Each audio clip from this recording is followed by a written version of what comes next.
جو ہے وہ اللہ تعالیٰ نے اہل ایمان کے لیے ایک دوسرے کے ساتھ ہمدردی، ایک دوسرے کے ساتھ محبت، ایک دوسرے کے ساتھ تعاون، ایک دوسرے کے ساتھ سلام دعا اور تعلق، یہ بخشش کی علامات میں سے ایک علامت ہے۔ اللہ تعالیٰ ہم سب کو اس طرح کی زندگی گزارنے کی توفیق اور ہمت عطا فرمائے۔ اللہ تعالیٰ نے قرآن حکیم فرقان مجید سورۃ البقرہ کی آیت نمبر 83 میں فرمایا کہ وَإِذْ أَخَذْنَا مِيثَاقَ بَنِي إِسْرَائِيلَ، فرمایا کہ جب ہم نے بنی اسرائیل سے پکا وعدہ لیا کہ لا تعبدون الا اللہ، کہ تم اللہ کے سوا کسی اور کی عبادت نہ کرنا، وبالوالدین احسانا، اور اپنے ماں باپ کے ساتھ ہمیشہ نیک سلوک کرنا۔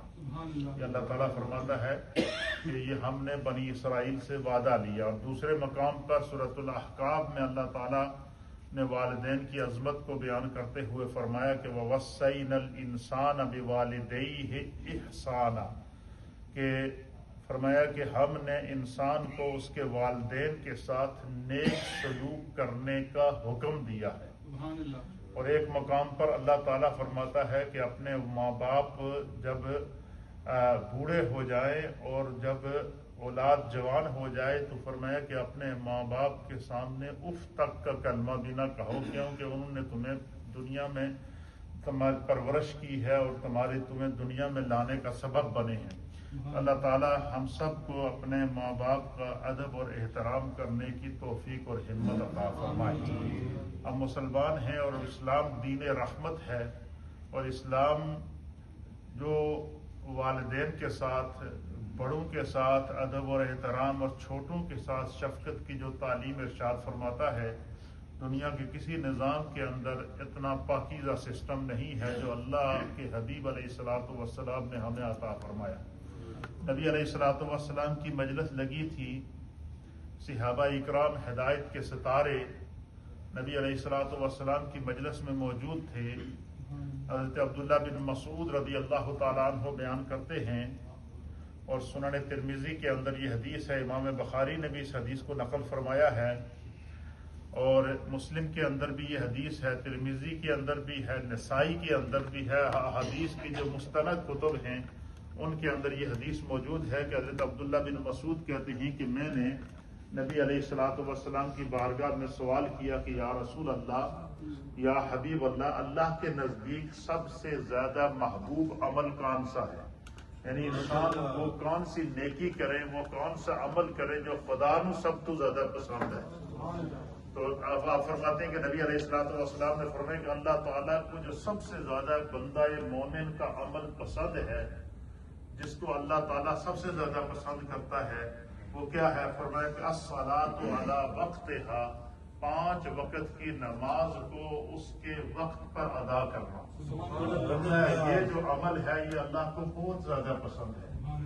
کیوں کہ اللہ تعالیٰ نے نماز کو ہمارے اوپر فرض کیا ہے، اور یہ نماز بخشش کا ذریعہ بھی ہے، قرب خدا کا ذریعہ بھی ہے، اور بخشش اور پاکیزگی کی علامت بھی ہے۔ آپ فرماتے ہیں، پھر میں نے عرض کیا کہ یا رسول اللہ، پھر اس کے علاوہ کون سا عمل ہے؟ تو آپ فرماتے ہیں کہ نبی علیہ الصلوۃ والسلام نے فرمایا کہ اپنے ماں باپ کے ساتھ نیکی کرنا، ماں باپ کے ساتھ بھلائی کرنا، ماں باپ کا بڑھاپے میں خیال رکھنا، ماں باپ کا ادب اور احترام کرنا، اور ماں باپ کے دل کو راضی رکھنا۔ فرمایا جس کے ماں باپ راضی ہوں اس سے خدا بھی راضی ہے، اس کا مصطفیٰ بھی راضی ہے۔ سبحان اللہ۔ اور اس حدیث کی تیسرا جو میں اس پر انشاءاللہ آگے تبصرہ کروں گا کہ بھائی اللہ تعالیٰ نے جب ماں باپ کا اتنا بڑا مقام متعین کیا ہے کہ قرآن میں اللہ نے اپنی عبادت کے بعد ماں باپ کی اطاعت کا ذکر کیوں فرمایا؟ اب جب خداوند قدوس نے ماں باپ کا، والدین کا ایک رتبہ، ایک مرتبہ، ایک عظمت مقرر کر دی ہے، تو والدین کی بھی کچھ ذمہ داری ہے اور کچھ ذمہ داری اولاد کی بھی ہے۔ جب معاشرے کے اندر سب اپنی اپنی ذمہ داری ادا کریں گے تو ہمارا وجود اپنے گھر کے اندر، اپنی فیملی کے اندر، اپنی سوسائٹی کے اندر یہ خدا کی رحمت کہلائے گا، اور یہ اللہ تعالیٰ کی طرف سے سبب کہلائے گا۔ آپ فرماتے ہیں کہ پھر میں نے عرض کیا کہ اس کے علاوہ کون سا عمل ہے؟ تو آپ فرماتے ہیں نبی علیہ الصلوۃ والسلام نے فرمایا کہ اللہ کے راستے میں جہاد کرنا، فرمایا یہ اللہ کو بہت پسند ہے۔ حضرت عبداللہ بن مسعود کہتے ہیں کہ میں نے کہا کہ آپ نے مجھے یہ احکام بیان فرمائے ہیں، اگر میں اور پوچھتا تو نبی علیہ الصلوۃ والسلام اور بتاتے، میں نے صرف 3 ہی سوال کیے نبی علیہ السلام سے اور حضور نے تینوں کے جواب دیے۔ کیا جواب دیے؟ کہ اللہ کو سب سے بہترین عمل جو پسند ہے وہ کیا ہے؟ الصلاۃ علی وقتہا، کہ نماز کو اس کے وقت کے اوپر ادا کرنا۔ اس لیے میرے دوستو، نماز کے اندر کسی بھی حال میں جو ہے وہ سستی نہیں کرنی چاہیے، حتیٰ کہ یہاں تک حکم ہے کہ اگر بندہ کھڑا ہو کر نماز نہیں پڑھ سکتا تو وہ بیٹھ کر پڑھے، اور روایت کے مطابق اگر بیٹھ کر بھی نماز نہیں پڑھ سکتا تو لیٹ کر پڑھے۔ اور لیٹ کر کیسے نماز پڑھے؟ فرمایا کہ مثلا ایک بندہ ہے جس کا جسم پیرالائز ہے، جیسے بعض لوگوں کو فالج وغیرہ کا اٹیک ہو جاتا ہے اور وہ بالکل نہ وہ کھڑے ہو سکتے ہیں، نہ وہ بیٹھ سکتے ہیں، نہ وہ اپنی خود سے نہ وہ رکوع کر سکتے ہیں، نہ وہ سجدہ کر سکتے ہیں، تو ان کے بارے میں حکم ہے کہ وہ اپنی آنکھ کے اشارے سے نماز ادا کرے۔ آنکھ بندہ کھلی رکھے تو یہ تصور کرے کہ وہ حالت قیام میں ہے، پلکوں کو جھکائے تو وہ تصور کرے کہ وہ حالت رکوع میں ہے، اور آنکھ کو تھوڑی دیر کے لیے 3 تسبیح کے مطابق بند کرے تو یہ تصور کرے کہ وہ حالت سجدہ کے اندر ہے۔ فرمایا اس حال تک بھی بندے کو اپنی نماز کی پابندی کرنی چاہیے۔ جب یہاں تک نماز کا حکم ہے، لیکن اب دیکھیں کہ امت کس قدر غفلت میں ڈوبی ہوئی ہے کہ ہمارے کانوں میں اذانوں کی آواز پڑتی ہے، ہمیں پرواہ نہیں ہوتی۔ مسجد کے اندر جماعت ہو رہی ہوتی ہے، مسجد کے باہر لوگ کھڑے ہو کے گپیں لگا رہے ہوتے ہیں، باتیں کر رہے ہوتے ہیں۔ اگر کسی کو کچھ بندہ کہہ دے کہ بھئی مسجد کے سامنے نہ کھڑے ہوں، اندر چل کے نماز پڑھ لیں، وہ اس کو مائنڈ کر جاتے ہیں۔ حالانکہ یہ اللہ کے دین نے اس طرف ہمیں ترغیب دی ہے کہ اللہ تعالیٰ نے جو ہمارے ذمہ فرائض لگائے ہیں، ان فرائض کی ادائیگی کے اندر ہمیں کسی حال میں سستی نہیں کرنی چاہیے۔ پھر نبی علیہ الصلوۃ والسلام نے معاشرے کے اندر جو ہے وہ اصلاح کرنے کی خاطر، حضرت عبداللہ بن عمر رضی اللہ تعالیٰ عنہما بیان کرتے ہیں کہ نبی علیہ الصلوۃ والسلام کی مجلس لگی تھی، صحابہ اکرام حضور علیہ الصلوۃ والسلام کی مجلس میں بیٹھے تھے، تو نبی علیہ الصلوۃ والسلام نے فرمایا کہ تمام کبیرہ گناہوں میں سے، کبیرہ گناہ کہتے ہیں جو سب سے بڑا گناہ ہو، حضور نے فرمایا کہ کبیرہ گناہوں میں سے سب سے بڑا گناہ یہ ہے کہ انسان اپنے ماں باپ کو گالی دے۔ کیا فرمایا؟ کہ کبیرہ گناہوں میں سے سب سے بڑا گناہ یہ ہے کہ انسان اپنے ماں باپ کو گالی دے۔ تو صحابہ اکرام میں سے حضرت عبداللہ بن عمر کہتے ہیں کہ صحابہ اکرام نے عرض کیا کہ یا رسول اللہ، یا حبیب اللہ، کیا کوئی ایسا بھی بدقسمت ہے جو اپنے ماں باپ کو گالی دیتا ہے؟ ایسا ہو سکتا ہے کہ کوئی اپنے ماں باپ کو گالی دے؟ حضور نے فرمایا ہاں ہو سکتا ہے۔ تو عرض کیا گیا کہ یا رسول اللہ وہ کیسے؟ حضور نے فرمایا جو بندہ کسی دوسرے کے ماں باپ کو گالی دیتا ہے نا، تو وہ اس کے جواب میں اس کے ماں باپ کو گالی دیتا ہے، تو وہ اپنے ماں باپ کی گالی کا سبب وہ خود بنا نا۔ وہ اگر اس کے ماں باپ کو گالی نہ دیتا تو وہ جواب میں کیوں اس کے ماں باپ کو برا کہتا؟ ہمارے ہاں لوگوں کا تقیہ کلام بن گیا ہے کہ بندے نو جناب کچھ نہ بھی کہنا، سب سے پہلے اس کو گالی دیں گے، یہ فلانے ٹنگے فلانے دا بچہ، لاڑے دا بچہ۔ یہ ہم کہتے ہیں یا نہیں کہتے ہیں؟ ہم ڈائریکٹ جب منہ سے بات نکالتے ہیں دوسروں کو اس کو ماں باپ کی گالی دیتے ہیں۔ حضور نے فرمایا جو دوسرے کے ماں باپ کو گالی دے گا وہ جواب میں اس کے ماں باپ کو گالی دے گا، تو وہ اپنے ماں باپ کو گالی دینے کا سبب بنا۔ حضور نے فرمایا کبیرہ گناہوں میں سے سب سے بڑا گناہ یہ ہے کہ انسان اپنے ماں باپ کو خود گالی دے یا اپنے ماں باپ کے لیے گالی کا سبب بن جائے۔ اس لیے میرے دوستو، اللہ تعالیٰ نے ہمیں یہ زندگی دی ہے، سیکھنے کے لیے دی ہے۔ ہم میں سے ہر ایک نے اس دنیا کو چھوڑ کے چلا گیا۔ مجھے بتائیں اللہ کے نبیوں سے کوئی افضل تو نہیں ہے نا اس دنیا میں؟ 1.25 لاکھ انبیاء اس دنیا میں آئے ہیں، حتیٰ کہ اللہ تعالیٰ نے اپنے نبیوں کو، حضرت نوح علیہ الصلوۃ والسلام کو اللہ تعالیٰ نے 1650 سال عمر عطا فرمائی، اس میں سے 950 سال تبلیغ کی عمر تھی آپ کی، اور 950 سال عمر انہوں نے اس دنیا کے اندر گزاری۔ حضرت آدم علیہ نبی علیہ الصلوۃ والسلام انسان اول، نبی اول، آپ کو اللہ تعالیٰ نے 1000 برس عمر عطا فرمائی تھی، وہ بھی اس دنیا سے چلے گئے۔ بڑے بڑے ہمارے پیارے آقا علیہ الصلوۃ والسلام کو اللہ تعالیٰ نے 63 ایئرز عمر عطا فرمائی تھی۔ اس لیے نبی بھی اس دنیا میں آئے اور چلے گئے، ہم میں سے کسی نے بھی اس دنیا میں رہنا نہیں ہے، لہذا ہماری اس زندگی کے اوپر ہماری آخرت کا فیصلہ ہوگا۔ ہماری زندگی کے اندر فرائض کی پابندی ہوگی تو ہماری آخرت درست ہوگی، ہماری زندگی کے اندر احکام کی پابندی ہوگی تو ہماری آخرت درست ہوگی، ہماری قبر درست ہوگی۔ اس لیے انسان کا سب سے بہترین عمل وہ ہے کہ جو اس نے اپنے ہاتھوں سے دنیا میں کیا ہوا ہو۔ اور اگر انسان دنیا میں رہ کر رسول اللہ کی اطاعت میں زندگی گزارتا ہے، سنت رسول کے مطابق زندگی گزارتا ہے، احکام اور فرائض کی پابندی کے مطابق زندگی گزارتا ہے، اس کی اپنی زندگی کا عمل اس کے لیے دعا بن جاتا ہے۔ کوئی اس کے لیے دعا کرنے والا ہو یا نہ ہو، اس کا اپنا عمل اس کے لیے کیا بن جاتا ہے؟ دعا بن جاتا ہے۔ اس لیے حدیث میں فرمایا گیا کہ اذا مات الانسان انقطع عنہ عملہ، کہ جب انسان فوت ہو جاتا ہے تو اس کے اعمال کا سلسلہ منقطع ہو جاتا ہے، الا من ثلاث، مگر 3 چیزیں ایسی ہیں کہ اگر انسان اپنی زندگی میں کر گیا تو وہ اس کے لیے صدقہ جاریہ اور عمل ثواب جاریہ بن جاتے ہیں، دعا بن جاتے ہیں۔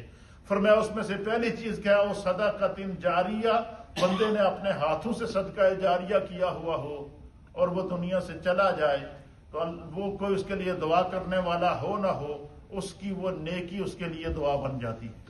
اور فرمایا او علم ينفع به او ينتفع به، یا جس کو اللہ نے علم کی دولت دی ہو اور وہ اس کو پھیلا رہا ہو تو وہ اس کے لیے صدقہ جاریہ بن جاتی ہے۔ اور تیسری چیز میرے نبی نے فرمائی کہ او ولد صالح يدعو له، جس شخص کو اللہ نے اولاد دی ہے اور اس نے اپنی اولاد کو نیک بنایا ہو۔ نیک اولاد کا سب سے پہلا کام کیا ہوتا ہے؟ ماں باپ کے دنیا سے جانے کے بعد ان کے لیے دعا کرتی ہے، یدعو له، ماں باپ کو دعا کرتی ہے۔ حضور نے فرمایا کہ اولاد کی دعا سب سے پہلے والدین کو پہنچتی ہے اور والدین کی دعا سب سے پہلے اولاد کو پہنچتی ہے۔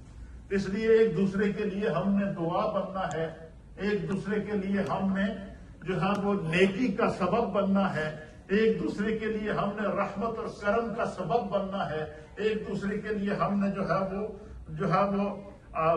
سکون کا سبب بننا ہے۔ حضرت انس بن مالک رضی اللہ تعالیٰ عنہ کہتے ہیں کہ نبی علیہ الصلوۃ والسلام مسجد میں تشریف لائے، جمعے کا دن تھا، حضور علیہ الصلوۃ والسلام ممبر پر تشریف فرما ہوئے، سرکار نے ممبر کی سیڑھی پر ایک قدم رکھا تو آپ نے فرمایا آمین، دوسری سیڑھی پر تشریف لے گئے، آپ نے فرمایا آمین، تیسری سیڑھی پر آپ تشریف فرما ہوئے، آپ نے فرمایا آمین۔ تو صحابہ اکرام نے عرض کیا یا رسول اللہ، یا حبیب اللہ، آپ اس سے پہلے بھی ممبر پر تشریف لاتے تھے، لیکن آج ہم نے نیا عمل دیکھا ہے کہ آپ نے پہلی سیڑھی پر قدم رکھا، آپ نے فرمایا آمین، آپ ممبر کی دوسری سیڑھی پر چڑھے، آپ نے فرمایا آمین، آپ ممبر کی تیسری سیڑھی پر بیٹھ گئے، آپ نے فرمایا آمین۔ تو حضور علیہ الصلوۃ والسلام نے فرمایا کہ ممبر پر تشریف آوری کے دوران جبریل علیہ السلام تشریف لائے۔ سبحان اللہ۔ حضور نے فرمایا جبریل آئے اور جبریل نے مجھ سے کہا کہ یا رسول اللہ، یا حبیب اللہ، ناک خاک آلود ہو اس شخص کی، وہ شخص خاک آلود ہو، یعنی وہ شخص اس شخص کا برا ہو کہ جس کے سامنے آپ کا ذکر کیا گیا اور اس نے آپ پر درود نہ پڑا۔ اس لیے علماء اور محدثین نے لکھا کہ یہ جو آیت ہے نا، ان اللہ وملائکتہ یصلون علی النبی یا ایھا الذین آمنوا صلوا علیہ وسلموا تسلیما، کہ یہ جو آیت درود جب بھی پڑھی جائے تو فرمائے فوری درود پاک پڑھنا چاہیے، سب پڑھے اللہم صلی علی سیدنا محمد صلی اللہ تعالی علیہ وآلہ وسلم، یا نبی علیہ الصلوۃ والسلام کا نام جب بھی سنیں تو صلی اللہ تعالی علیہ وآلہ وسلم پڑھ لینا چاہیے، یہ ہماری بخشش کا ذریعہ ہے۔ اور نبی علیہ الصلوۃ والسلام نے فرمایا کہ دوسری مرتبہ میں نے آمین اس لیے کہا کہ حضور علیہ الصلوۃ والسلام فرماتے ہیں جبریل نے مجھ سے کہا کہ یا رسول اللہ، وہ شخص بھی بڑا بدقسمت ہے کہ جس کو اللہ نے زندگی میں رمضان کا مہینہ دیا ہو اور اس نے اپنی مغفرت نہ کرائی ہو۔ رمضان میں بھی وہ جب اللہ نے رحمت کے، مغفرت کے اور جہنم سے آزادی کے دروازے کھلے رکھے تھے اور پھر بھی وہ غافل تھا اپنی زندگی سے۔ فرمایا اس شخص کے لیے بھی حضور نے فرمایا میں نے آمین کہا، اور حضور نے فرمایا کہ پھر جبریل نے مجھے، جب میں ممبر کی تیسری سیڑھی پر چڑھا تو جبریل نے مجھے کہا کہ یا رسول اللہ وہ شخص بھی بڑا بدقسمت ہے کہ جس کو اللہ نے ماں باپ جیسی دولت عطا فرمائی اور وہ ان کی عزت کر کے، ان کا احترام کر کے، ان کی خدمت کر کے، ان کے ساتھ نیکی کر کے جو ہے وہ جنت میں نہ گیا ہو۔ اس لیے اللہ تعالیٰ نے جن کو والدین ماں باپ کا نور عطا فرمایا ہے، والدین کا اپنا عمل کچھ بھی ہو آپ اس کو چھوڑیں، اولاد کی ذمہ داری ہے کہ آپ ان کے ساتھ ایسی نیکی کریں کہ وہ کوئی گناہ کا کام کرنے پر مجبور ہی نہ ہو، ایک بات۔ دوسری، وہ والدین ہمیشہ اپنی اولاد سے دعا کی توقع رکھتے ہیں جنہوں نے اپنی اولاد کی اچھی تربیت کی ہوگی۔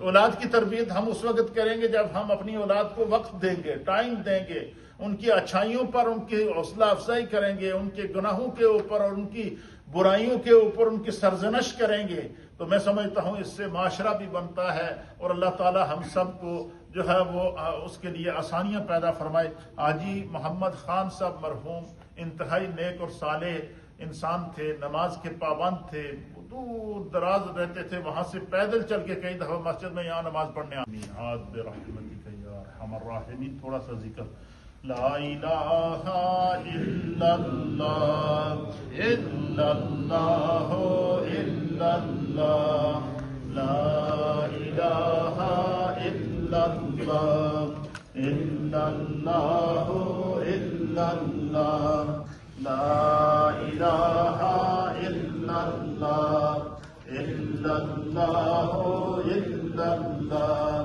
لا الہ الا اللہ الا اللہ الا اللہ لا الہ الا اللہ الا اللہ الا اللہ لا الہ الا اللہ محمد رسول اللہ صلی اللہ تعالی علیہ وآلہ وسلم۔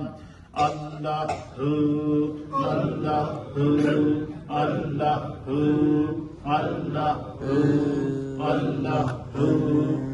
اللہ اللہ اللہ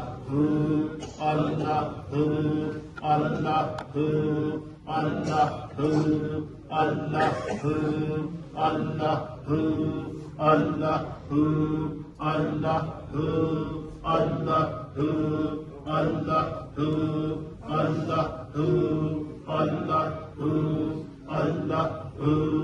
اللہ جل جلالہ اللہ جل جلالہ۔ حاجی محمد خان صاحب مرحوم کے اصال ثواب کے لیے 7 قرآن حکیم ختم کیے گئے، 70,000 مرتبہ کلمہ شریف کا ورد کیا گیا، 70,000 مرتبہ کلمہ استغفار پڑھا گیا ہے، 10,000 مرتبہ درود شریف کا ورد کیا گیا ہے، 41 مرتبہ سورہ یاسین، 41 مرتبہ سورہ ملک، سورہ اسی طریقے سے دیگر اوراد و وظائف اوپن سپارے پڑھے گئے ہیں، اجتماعی قرآن خوانی کی گئی ہے۔ ہمارے ملک سعید الزمان صاحب کی جانب سے سورہ یاسین، سورہ رحمان، سورہ مزمل، درود ابراہیمی اور دیگر اوراد و وظائف، تسبیحات اور تحلیلات پڑھی گئی ہیں۔ اللہ تعالیٰ اپنی بارگاہ میں قبول فرمائے۔ سب ایک دفعہ سورہ فاتحہ اور 3 دفعہ سورہ اخلاص تلاوت۔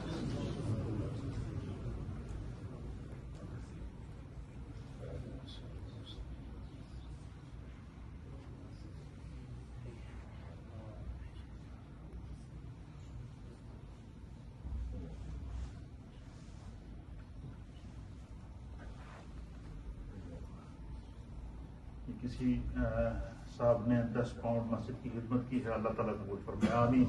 اللہم صلی علی سیدنا و نبینا و مولانا محمد وعلی آل سیدنا و نبینا و مولانا محمد صلاة دائمة مقبولة تؤدی بها ان حقہ العظیم۔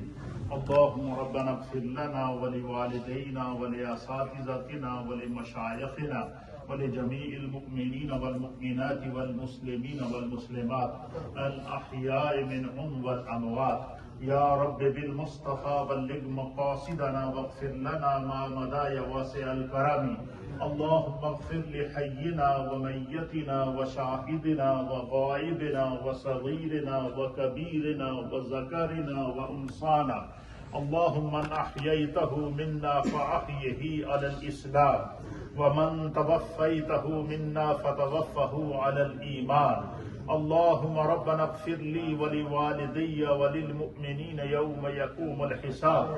یا رب کریم جتنے قرآن 7 قرآن حکیم اور اس لسٹ کے مطابق جتنے کلمات طیبات صورتیں اوراد و وظائف تسبیحات اور تحلیلات درود پاک پڑھے گئے ہیں اللہ تعالیٰ اپنی بارگاہ میں قبول فرمائے. اس کا ثواب نبی اکرم نور مجسم جناب سید العالمین محمد الرسول اللہ صلی اللہ تعالیٰ علیہ وآلہ وسلم کی بارگاہ مقدسہ میں پیش کرتے ہیں. قبول و منظور فرما. بالخصوص اللہ ان تمام کلمات طیبات تمام قرآن حکیم اس پوری مجلس ذکر و دعا اوراد و وظائف تسبیحات اور تحلیلات اور مختلف انداز سے جو کلمات طیبات درود پاک پڑھے گئے ہیں اس کا ثواب خاص کر کے بیش از بیش کر کے حاجی محمد خان صاحب مرحوم کی روح کو پیش کرتے ہیں. قبول فرما. اللہ ان کے درجات کو بلند فرما. بتقاضۂ بشریت مرحوم سے دنیا میں جتنی بھی لغزشیں کوتاہیاں گناہ دانستہ نادانستہ عمدن خطاً ظاہر اور مستور سرزد ہوئی ہے اپنے حبیب کے صدقے معاف فرما. ان کی قبر کو اپنے نور سے منور فرما. ان کو قبر میں دیدار مصطفیٰ نصیب فرما. آمین. حشر میں شفاعت مصطفیٰ نصیب فرما. پورے صراط پر دعائے مصطفیٰ عطا فرما. حوض کوثر پر جام مصطفیٰ عطا فرما. جنت میں قرب اور پڑوس مصطفیٰ نصیب فرما. بتقاضۂ بشریت ان سے دنیا میں جتنی بھی لغزشیں کوتاہیاں گناہ دانستہ نادانستہ عمدن خطاً ظاہر اور مستور سرزد ہوئے ہیں اپنے حبیب کے صدقے معاف فرما.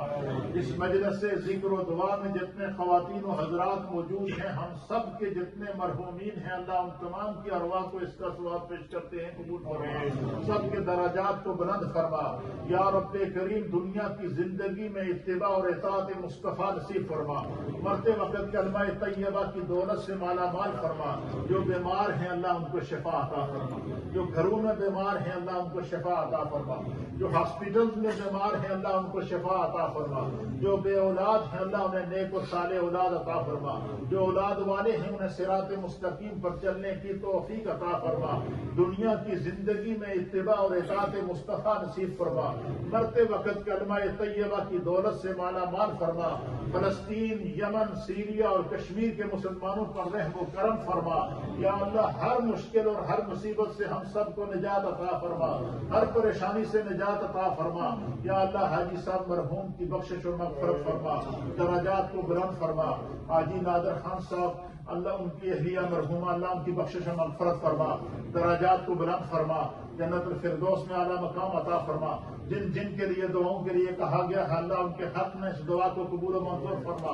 ببرکۃ ان اللہ وملائکتہ یصلون علی النبی یا ایھا الذین آمنوا صلوا علیہ وسلموا تسلیما. اللهم صل وسلم علی سید الانبیاء والمرسلین وعلى آلہ الطیبین واصحابہ الطاہرین اجمعین.